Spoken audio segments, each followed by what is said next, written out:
joining us for the Judy Lopez Memorial Award. As the current president of the Los Angeles chapter of the Women's National Book Association, I am honored to be the latest president of our chapter that was started by Judy Lopez herself.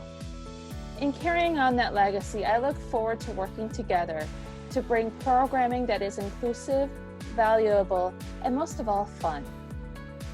From writing workshops to author panels to literary teas, we have a number of programs for everybody in every flavor. Thank you and enjoy the rest of the Judy Lopez Award. Good afternoon and welcome to the 35th annual presentation of the Judy Lopez Memorial Award for Children's Literature. I'm glad you have joined us for the first virtual ceremony of this prestigious national award. And if it were live, we would be at the lovely and historic Culver Hotel for an afternoon tea party. But here we are in our living rooms or wherever. So I hope you can relax and enjoy the celebration.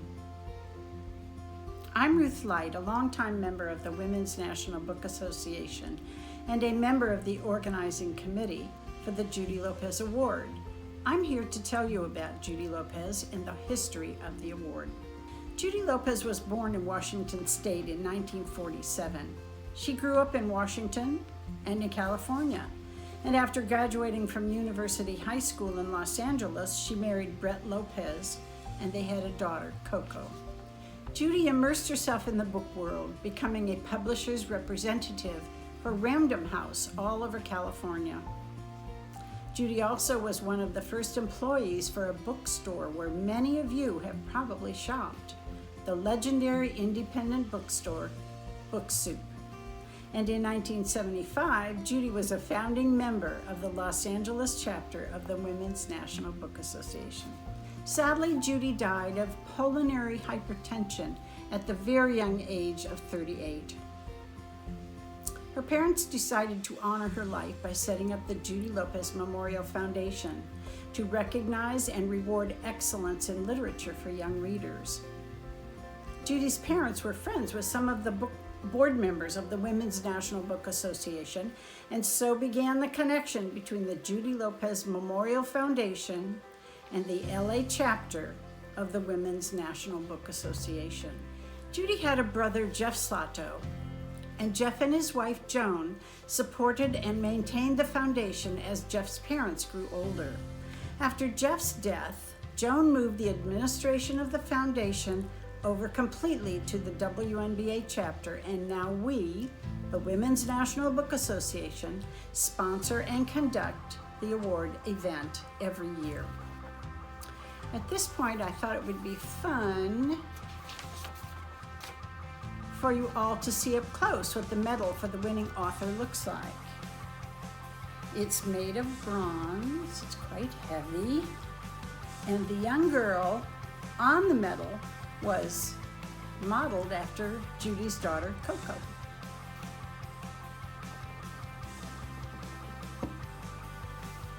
And so now, a big welcome to you all, and thanks for joining us. But first, a quick shout out to the selection committee of 6 learned women who first read the many nominated books and then gathered multiple times to discuss the books, and finally selected the best of the best literature for 9 to 12-year-olds published by a U.S. citizen in the year 2019.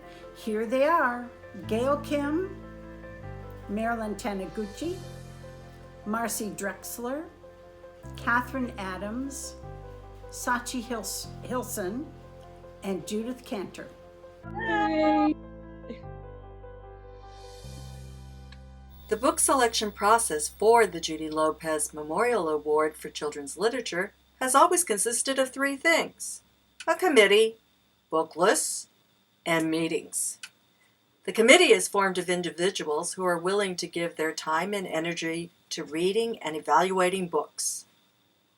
Lots and lots of books. The book list is compiled of titles published in the previous year, often recommended by members of the committee. Meetings allow discussion of the merits of titles, gradually narrowing down to a short list for final balloting. The finalists are evaluated on specific criteria. One of these is child appeal and age appropriateness. This award is the only one which is specifically for ages 9 to 12. Due to the pandemic and library closures, which occurred just as we were beginning, obtaining physical library books was out of the question, and we turned to the use of digital resources from various library systems, using e-books and e-audiobooks, and then having to put them on any and every device in order to get the job done, such as phones, tablets, laptops, and PCs. This led to a new dynamic. Rather than piles of books, it was, which device can I access now? The advent of social distancing forced the use of Zoom meetings this year instead of the cozy face-to-face gatherings that we like. Fortunately, we already had protocols in place for online voting for the final ballot. The Book Selection Committee is proud that in spite of the conditions spawned by the pandemic, we accomplished our objective of selecting a slate of titles for the 2020 Judy Lopez Memorial Award for Children's Literature. And here are some fun facts. Over the 35 years of the award, we have recognized 141 titles and 131 authors. And 8 authors have both honor and medal books. Hello again. Well, you've caught me rereading actually, our honor book, Stargazing by Jen Wang. And just look at this gorgeous book. Jen Wang wrote this book and illustrated it too. Her writing pulled me in immediately to this story of girls growing up differently, but being pulled toward each other because of their differences, and then finding themselves facing the unexpected challenges of a growing friendship and a betrayal of that friendship. And the illustrations pull me in too, actually, over and over. I can pick up Stargazing and just leaf through it to appreciate the artwork and the emotions that are expressed there. The setting of this book is the Chinese American community, but the issues are the same thorny issues that youngsters deal with all over the world as they navigate those middle grade years. And now here's Catherine Adams to tell you more about Stargazing. Moon and Christine are both Chinese American girls in the same grade, but that's where their similarities end. Christine worries about getting good grades and practicing her violin. Moon prefers dancing to K-pop and drawing. When Christine's family rents out a small unit on their property to Moon and her mother, Christine learns more about the mysterious Moon. Moon is different. She's a Buddhist and a vegetarian, and rumor has it that she got kicked out of her last school for fighting. As Christine befriends Moon, she comes to appreciate her friend's qualities. Moon is cool and makes friends easily, but it is that very quality that causes Christine to do something terrible that may harm their friendship. Jen Wang says that both of these characters have a little bit of her inside them. Her family was Buddhist and vegetarian, like Moon's, and she also liked to draw. But, like Christine, Jen was shy and sensible. The committee loved the warmth and friendship shown by Christine, Moon, and their families. The simple and spare illustrations beautifully convey the story. We also got very hungry reading about all the yummy food. We are delighted to award a Judy Lopez Honor Award to Jen Wang for Stargazing. Thank you very much to the LA chapter of the Women's National Book Association for this award. As a fellow Angelino, I'm very honored. The inspiration for Stargazing came from my own childhood experiences growing up. I grew up in an area with a large East Asian population, and so I knew a lot of second-generation Asian kids.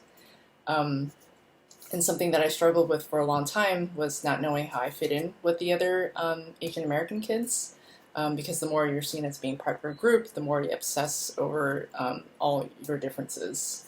So as our culture continues to diversify, I hope, and a broader variety of backgrounds fall under a term like Asian American, I hope that a book like Stargazing would reach kids who could relate to the ambiguity and make them feel less alone. So thank you very much. I'm honored to accept this award. Thank you.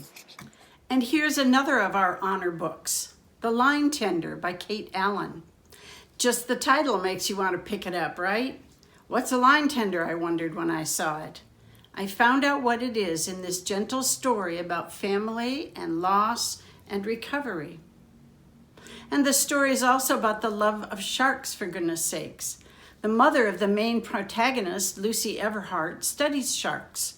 And throughout the book, there are delightful pencil drawings of all kinds of sharks. But the surprise is how the drawings change as the chapters pass. The drawings slowly evolve in much the same way that the story evolves. Let me show you. Here's a drawing at the beginning of the story.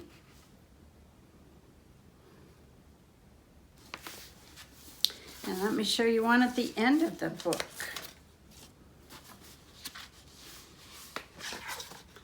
Lots of detail, all filled in. The story is filled in slowly, in the same way that the illustrations of the different sharks are filled in slowly at the beginning of each chapter. And now here is Marcy Drexler to tell you more about The Line Tender. Hello, my name is Marcy Drexler, and it's my privilege to introduce you to Kate Allen and The Line Tender. As anyone knows who is in the business of matching young readers with books, there is one magic word that can make or break a new book: genre.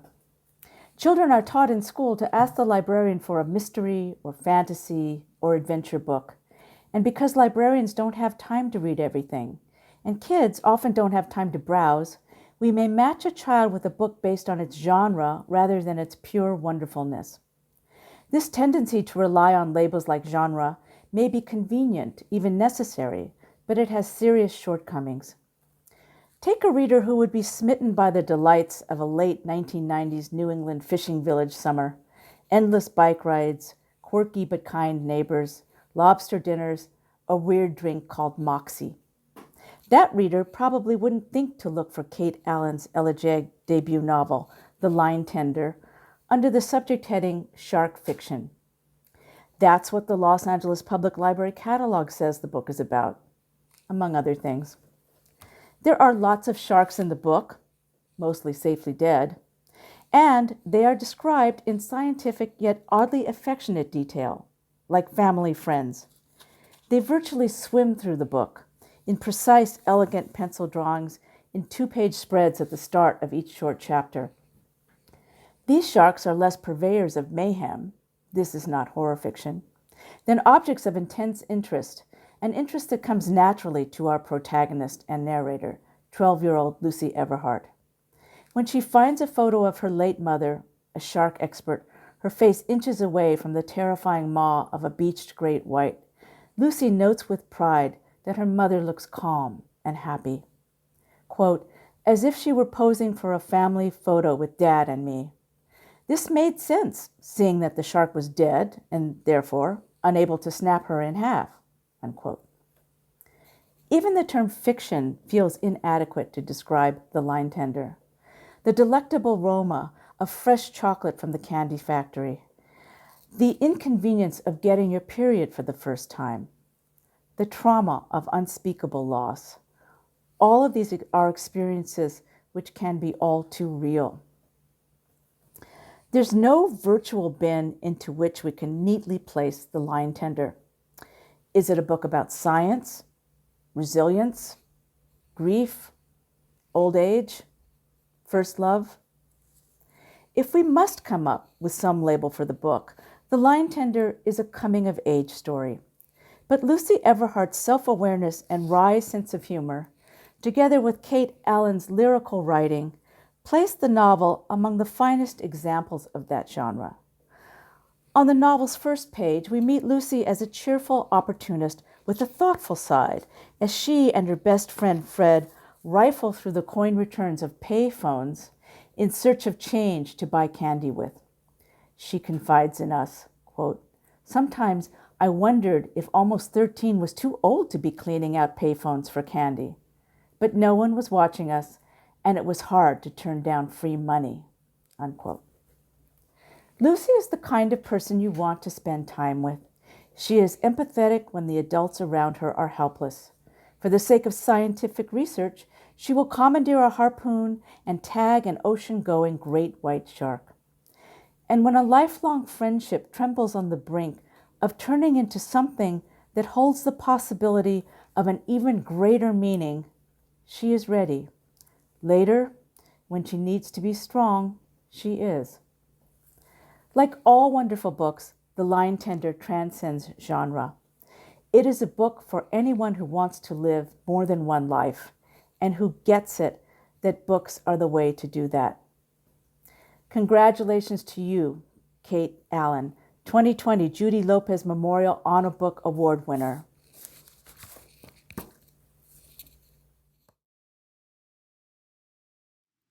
Hi there, my name is Kate Allen, the author of The Lion Tender, and I just wanted to thank the LA chapter of the Women's National Book Association for choosing The Lion Tender as an honor book. I'm grateful for your support, and it's a huge honor to be selected. Let me tell you a little bit about how I started writing the book. So I think I first identified as a writer, even as a kid. But in middle school, it really took off for me that I could entertain people by writing stories. And so it's just something that I really always loved to do. I studied creative writing in college. I was an English major, creative writing minor. But I just couldn't get started. I couldn't imagine taking on a whole novel, even though I really wanted to write and publish one. So down the road, after I'd had a couple of different jobs and I'd had 2 children, we moved to Minnesota. And I was feeling kind of homesick at the time for Massachusetts, where I had grown up, and was ready to write. And so I went to this place that my father-in-law had been trying to get me to go to for a long time. It was called the Loft Literary Center. And they were having an open house. I signed up for a class called How to Write a Novel. It was taught by a crime author, and there were 2 spaces left. I remember the chalkboard. There were 2 spaces left, and so I just signed up for the class. My son was an infant. I was carrying him with me to this open house. I didn't know who was going to watch him because my husband was going to school at night. But I signed up for the class. And so it was really a great opportunity for me to connect with other writers in the Twin Cities, and to have this great instructor and have weekly assignments and make myself accountable. So the last assignment of the class was begin a novel and, pull me into the story right away. And so, I didn't go to this class having a whole slew of ideas in my head of things that I wanted to write, but I had some feelings about things. Like I said, I was feeling kind of homesick. I knew that I wanted to write about the ocean. I had grown up in a coastal town, just like in The Lion Tender. Slightly different, but, 20 minutes away from where The Lion Tender is set. And there's just something about that experience that I wanted to capture. And then, there were other things too. The characters in the story, you have Lucy and Fred, who are best friends, and they go exploring on the beaches. And that's exactly what I used to do with one of my friends when I was growing up. Her dad was a scuba diver, and he would take us to the beach, and we would kind of go tide pooling and exploring through the rocks while he was under the water. And it was just an amazing natural playground, and it had a huge impact, I think, on me. And so I thought, okay, so we want a story set by the ocean, and we want these friends who are kind of, free range to explore their surroundings. But what I really needed was a hook, something that would draw the readers in. I wanted to do well on this assignment. And I remembered this thing that happened in my town in Beverly, Massachusetts, when I was 19 years old. I was working at a candy store, and a man walked in really flustered, and he said, a fisherman caught a great white shark and he's dragging it into Beverly Harbor. And so I just remember being shocked because, yes, I grew up swimming in the ocean all the time, but I had never expected that there would be huge sharks like that. I remember asking my parents about it, and my dad would say, don't worry about it. It's too cold. Those sharks don't come up this far north. And so I never thought about it. And then, just the night before, I'd been swimming in the ocean with my best friend, and I remember thinking, wow, this is terrifying. So anyway, that day, the fisherman dragged in the shark, and I was working an 8-hour shift or a 7-hour shift or whatever it was. And so I didn't go down, but a lot of people, like hundreds of people, went down to the docks at Beverly Harbor, and they watched the fisherman drag in the shark. They watched a biologist dissect the shark in front of the whole town. And I, had wished that I'd been there. Like photos hung from the newspaper clippings in like the Beverly House of Pizza. And so it was kind of a big deal in my town for a short period of time. And then, I hadn't thought about it in like 10 years or something. And then, I'm thinking about this first assignment at the loft, and I just knew that I wanted the shark to start the story. I wanted these two kids. I wanted Bearskin Neck in Rockport, Massachusetts, and I wanted a fisherman to drag in this shark. And so, the next big thing for me in writing the story was researching, the rest of it. I really loved this thread about the great white shark coming to Massachusetts, because just as I was starting to research for the story, it was beginning to unfold that great white sharks were migrating north. They were spending summers off of Cape Cod, and the ecosystem was really changing. And to me, that was fascinating. All these swimmers and, boogie boarders and everybody else were just used to kind of, running the show in the ocean. And all of a sudden, people had to think twice about their behavior, because here are these sharks and it's their home. So, I was really kind of interested, excited about how are the humans going to adapt? How is this going to work out? And so I just followed news stories. And so let me back up just a little bit. When I was researching the story initially, I found the news clippings, and it named a biologist, and it named the fisherman. And so I tracked them down and interviewed them a number of times just about their experiences. And that biologist who dissected the shark connected me with another biologist who's kind of like the shark guru in Massachusetts. His name is Greg Scommel. And so then I kind of started following Greg's research, tagging all these sharks and trying to figure out, why are they coming here? What are their behaviors? How many are there? It was really like kind of a census that they were taking about these sharks. And that really kind of worked its way into the story. And so, for a long time, I didn't know what the story was going to be about. I had these characters, I had this setting, I had this shark, but it was, I just didn't know what the story arc was going to be. And so a lot of people plan that out, and they have outlines, and that's really helpful. for some people, but I just didn't have that. I just was kind of more flying by the seat of my pants. And so there were probably 3 distinct versions of the line tender, and they all tell very different stories. But the one that I ended up going with is the one where really the story kind of centers around Lucy and her mother who was a biologist and who was a shark expert in Massachusetts, similar to Greg Scommel. And once I knew that that's who Lucy's mom was, the rest of the story kind of fell into place. Sort of Lucy's mom's history, Lucy trying to track down details about her mom's life and her mom's work, and also Lucy, who's an artist, how does she connect science to her art? How does she feel like she can be an artist and a scientist at the same time?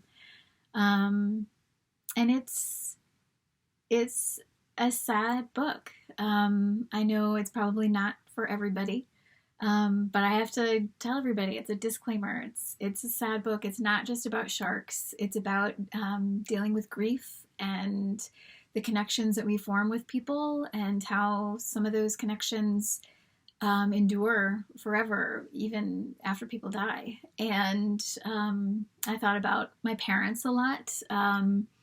My mom lost both her parents and her older sister in a relatively short amount of time, and my dad lost his dad when he was a teenager. And I just always wondered, what's it like? How do people keep going when something difficult happens? And so, that was the research that I dove into, and that's kind of how the story unfolded. It's a sad story in some ways, but it's also a really hopeful story. I think humans are, I'm so aware of this during the pandemic, but humans are so capable of adapting and adjusting to new situations and persevering. So anyway, I just want to say thank you again to the Los Angeles chapter of the Women's National Book Association. I'm really grateful that the line tender was selected. Thank you. A Place to Belong is the next honor book I want to show you, and it is very aptly titled. The characters in this book are all looking for a place to belong and for a home, and most of them are not even sure what home means. World War II has just ended, and 12-year-old Hanako, her younger brother Akira, and their parents are on a huge ship heading away from their home in America to their new life in Japan after being interned for the last 4 years of the war.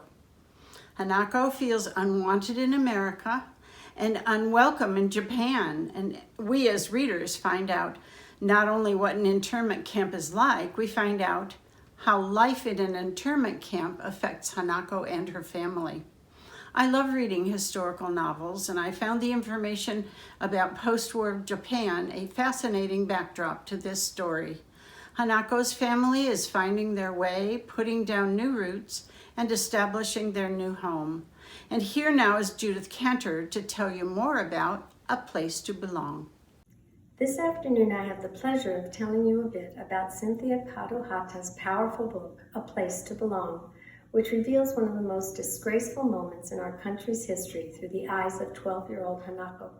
She and her family were forcefully relocated and detained in concentration camps, along with over 110,000 other Japanese Americans during World War II. Her father, who agitated for the internees' civil rights, was separated from his family and targeted for especially harsh treatment. He was a no-no boy. The no-no boys received their name by answering no to 2 questions on a survey given to Japanese Americans forced into camps. Question number 27 asked, "Are you willing to serve in the armed forces of the United States on combat duty, wherever ordered?" Question number 28 asked, "Will you swear unqualified allegiances to the United States of America and faithfully defend the United States from any or all attack by foreign or domestic forces and forswear any form of allegiance or obedience to the Japanese emperor or other foreign government, power, or organization. Outraged that the U.S. government demanded that they vow loyalty to the country after violating their civil liberties, some Japanese Americans, including Hanako's father, answered no to both questions. Instead, her father, having lost his restaurant and faith in the United States, is coerced into renouncing his American citizenship.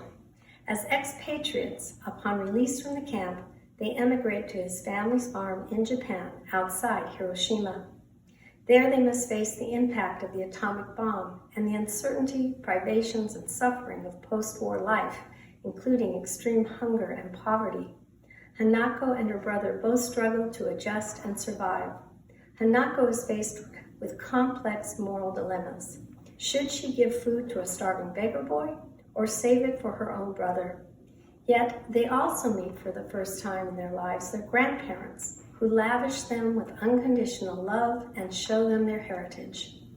As written in Booklist, Kadohata is superb at writing relationships, and here each unfolds like a flower.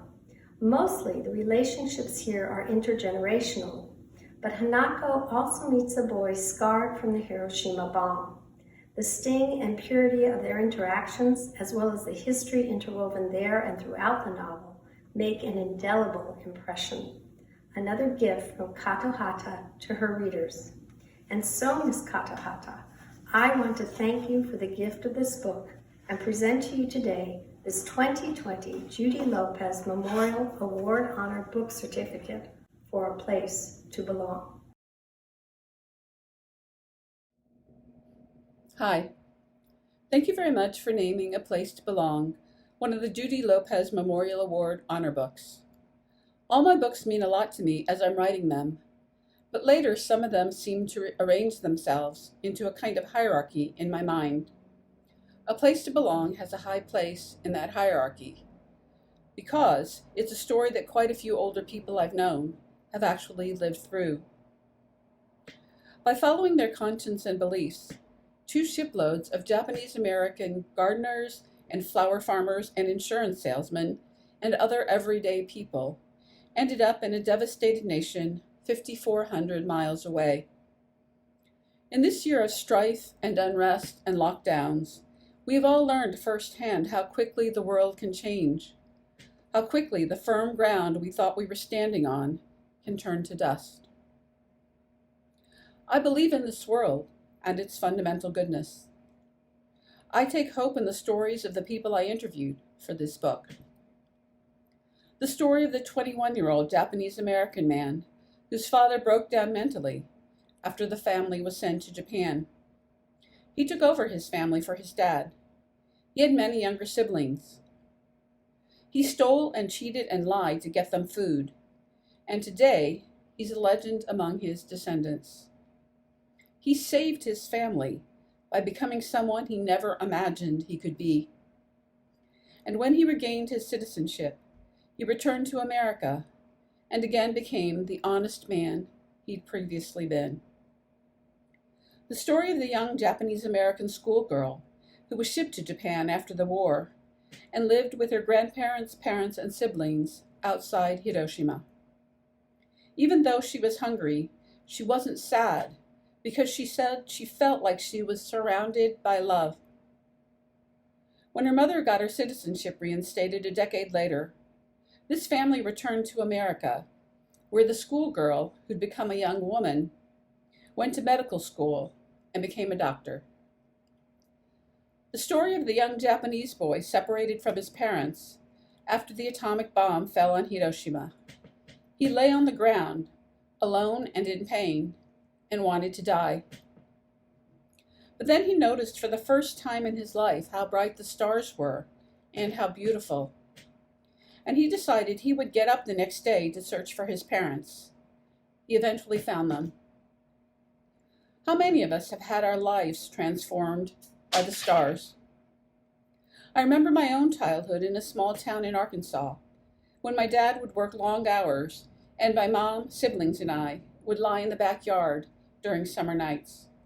My mom kept star charts enclosed in cellophane, and she told us about the constellations. Try as I might, I did not see the giant bear where the Big Dipper was. My mother said that ancient people had seen this bear as clearly as if there was an actual bear in the sky. I believed her, because I believed anything was possible. What the true stories of the people I interviewed say to me is this: we fall apart, and then we put ourselves together again. As family, as friends, as neighbors, as multitudes and individuals who sometimes agree and sometimes disagree. We put ourselves together again so that children can grow up to become doctors and gardeners and flower farmers, and so that we can lie on the ground together as a people and marvel at the stars. Thank you very much for this award. And I wish all of you a better 2021 than I'm sure you're having this year. And take care, all of you. I care about each and every one of you. There was a great line that I think it was Jason Reynolds said. He said to these kids once, he said, "I don't know you, but I love all of you." So same here for me to you. Thank you. Bye. Look both ways. This book just grabbed me. It's about friendship, but on the way to being about friendship, it is about the trials and tribulations of being a middle schooler trying to grow up and figure it all out. And the writing just sounds like a middle schooler talks. I felt immediately dropped into 7th grade again. Here in Look Both Ways, Jason Reynolds has written 10 small stories with big dilemmas. I was taken in by the ordinary characters and how they meet their challenges by sticking together and figuring things out essentially on their own. There are very few adults in this book, and the kids are resourceful, loyal to each other, and often funny. It's a book to relish and read again and again. And now Gail Kim will tell you more about this important and charming book and why Look Both Ways was chosen to be this year's medal winner. On any given day, children walk home from school, a daily ritual which provides a moment of freedom from grown-ups. On this particular day, the kids pour out of Latimer Middle School when the last bell rings and the reader follows specific kids on their journeys through each chapter of Look Both Ways. The 10 blocks are 10 different streets around Latimer Middle School, featuring different types of neighborhoods within a compressed space.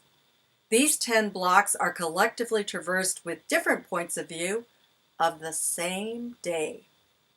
The stories are unified through this school's students as they cross each other's paths, or not. The best friends, the anxious, the loner, the class clown, so succinctly and perfectly described. These kids will live and breathe in your heart long after you finish this book. The right book can transform a child into a reader. Jason Reynolds himself was the child who needed that book, even if he didn't find it until he was 17. When opportunity knocked, he poured out his gifts and flooded a market that was ready for him, despite what the experts thought at that time. Through his love of words, poetry, and storytelling, his books are the gift to children like him, which may very well engender that spark of readers' interest in a young mind. His skills are evident. Poetry hones wordcraft. Observation feeds storytelling. Memory and imagination give flight to the kids who run, skateboard, high five, and secret handshake through the corridors and streets, as well as the grown-ups who keep them safe, are the purveyors of candy and ice cream, and provide love. Look both ways. The admonition every parent gives the child setting out on their own. This book is both timely and timeless, with writing that pulls the reader into small, everyday adventures that are poignant, funny, layered, and true. It is for this that we are proud to present Jason Reynolds with the 2020 Judy Lopez Memorial Award for Children's Literature. How you gonna change the world? Jason Reynolds changes the world, one book at a time, one child at a time, with respect, love, and a listening heart. Thank you, Jason Reynolds. Hey everybody, it's Jason Reynolds here, and I just wanted to take a moment to extend some gratitude to the Los Angeles chapter of the Women's National Book Association for awarding me this beautiful, beautiful honor, this medal for the Judy Lopez Memorial Award for Children's Literature.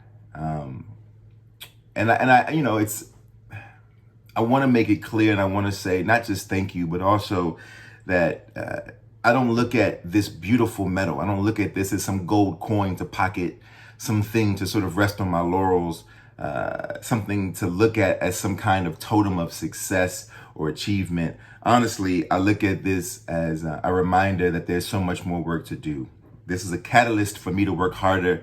It's an encourager that I'm on the right path, but there is no finish line. And so you all have my word that I will continue to strive and make the work for our children that I think is desperately needed, the work that I wish I would have had amongst my colleagues and comrades who are doing the same, you all included. Thank you for your work. Thank you for your time. Thank you for thinking of me as I am always thinking of you.